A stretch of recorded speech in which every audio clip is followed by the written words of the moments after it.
Passata la sbornia elettorale, ora il centro-sinistra veneto punta sull'area metropolitana perché ha tutti gli assi in mano per farla ripartire. 6 città venete su 7 sono andate al centro-sinistra e quello che più conta è la conquista di Treviso, dove il nuovo sindaco Giovanni Manildo sta pensando di incaricare una big del PD, Adriana Vigneri, per gestire la Patreve. La Vigneri è stata sottosegretario agli interni e anche city manager di Massimo Cacciari quando era sindaco di Venezia.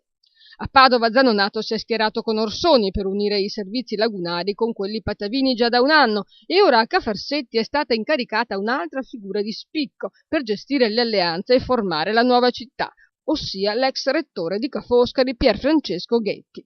Inoltre il nuovo ministro agli affari regionali e alle autonomie è Graziano Del Rio, che da presidente dell'ANCI si è battuto assieme al sindaco Orsoni per la realizzazione della città metropolitana.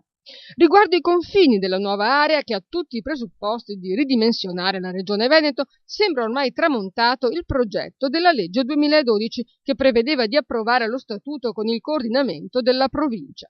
Ora riacquista un ruolo importante il sindaco della città capoluogo, ossia Venezia, che dovrà guidare il nuovo organismo di transizione in attesa dell'approvazione delle città che vi aderiranno.